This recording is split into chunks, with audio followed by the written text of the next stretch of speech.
किसी ने बड़ी कमाल की बात कही है। अहंकार कहता है कि मुझे किसी की जरूरत नहीं है,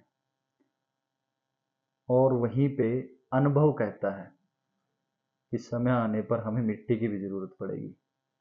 तो हेलो दोस्तों, मैं हूं मनीष शर्मा, और आज एक अनुभव के तौर पर मैं कहानी आपके सामने लेकर आया हूं। और कहानी कुछ इस प्रकार है। एक गांव में एक लड़का एक सेठ के पास काम करता था, और काफी समय तक बड़ी ईमानदारी से उसके पास उसने काम किया।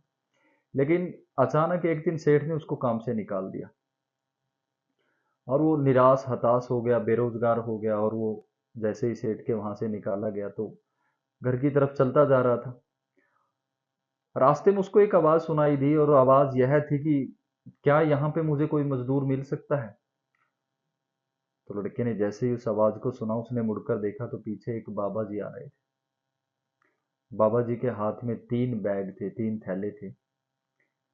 और जब बाबा जी को उस लड़के ने पूछा कि बताओ क्या काम है, तो बाबा जी ने कहा कि भाई, ये मेरे पास जो सबसे भरा हुआ भारी थैला है, मुझे एक अगले गांव जाना है। अगर आप इसको अगले गांव तक मेरे साथ पहुंचा देते हो तो मैं आपको 3 सोने की असरफियां दूंगा, 3 सोने की मोहरे इनाम में दूंगा। तो लड़का बड़ा खुश हो गया कि भाई, ये तो बड़ा अच्छा सौदा है। और उसने वो बैग थैला बाबा जी से ले लिया और उनके साथ चल दिया। और बाबा जी बार बार उसकी तरफ देखते जा रहे थे। लड़के को ऐसे लगा कि भी शायद इन्हें ऐसा लग रहा है कि कहीं मैं ये थैला लेके इनका भाग ना जाऊं। तो थैला बड़ा भारी था। रास्ते में चलते चलते लड़के ने पूछा कि बाबा जी, इस थैले में है क्या वैसे। तो बाबा जी ने कहा कि इसके अंदर तांबे के सिक्के हैं। और ऐसा चलते चलते रास्ते में नदी आ गई। अब उस नदी को लड़का वो पार करने लगा, लेकिन बाबा जी पीछे ही रुक गए।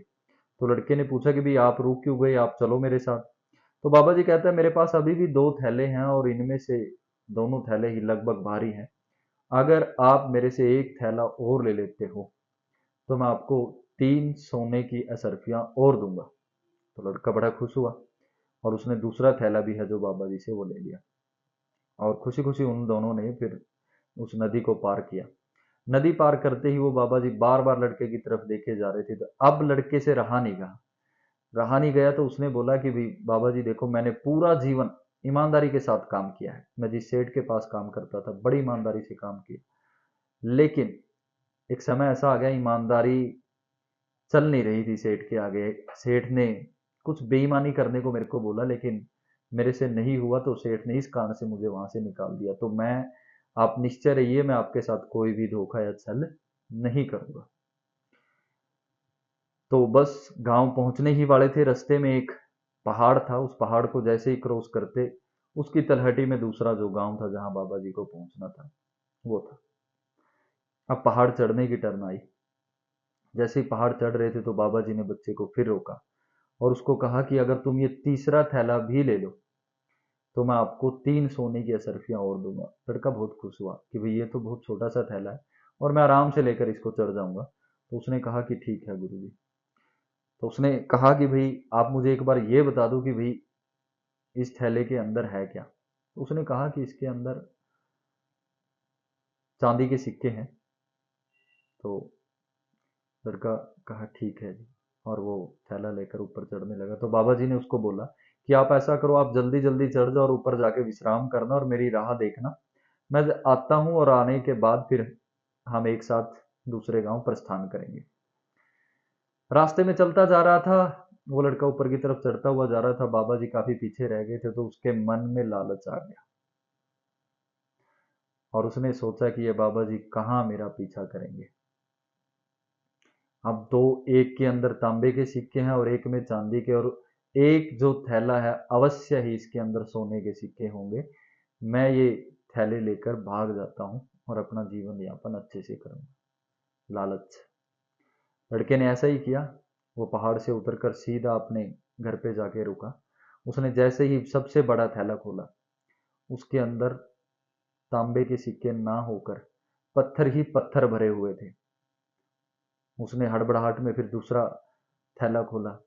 उसमें भी चांदी के सिक्के ना होकर कुछ कम पत्थर ही थे। और जब उसने तीसरी पोटली, तीसरा थैला खोला तो उसके अंदर से भी थोड़े बहुत उसको पत्थर ही मिले। तो उसने बोला कि भी अजीब है बाबा जी, वो एक तो बोल रहे थे एक में तांबे के सिक्के हैं, एक में चांदी के, लेकिन इनमें तो सभी में पत्थर ही पत्थर भरे हुए हैं। और जो सबसे छोटी थैली थी जिसमें छोटे पत्थर थे, कंकड़ थे, और उसके साथ एक उसको खत भी मिला, और खत में लिखा हुआ था कि मैं कोई साधु या बाबा जी नहीं हूं, मैं इस राज्य का राजा हूं और मुझे कोई संतान नहीं है। तो मैं आज अपने राज्य के लिए किसी ईमानदार लड़के को ढूंढने के लिए निकला था, और अगर तुम ये आज थैले लेकर नहीं भागते तो आज तुम इस राज्य के होने वाले राजकुमार होते। तो लड़के को बड़ा पछतावा हुआ। तो moral of the story guys, हम बहुत से हमारे आसपास ऐसे लोग होते हैं जो जीवन भर अपना जो जीवन यापन करते हैं बड़ी ईमानदारी के साथ करते हैं, लेकिन कहीं ना कहीं कई बार प्रभु से मन विचलित हो जाता है और छोटी सी हटके लेकर ही हम लोग कई बार बुरे कर्मों का रास्ता है वो अपना लेते हैं, ईमानदारी छोड़ देते हैं। लेकिन सच्चाई और ईमानदारी का रास्ता कठिन है, अकेला भी तय करना पड़ता है, लेकिन उसका फल जरूर। जीवन को हमेशा सच्चाई की राह पर चलकर जिए। तो अपने बड़ों का सम्मान करें और छोटों से प्यार करें। धन्यवाद।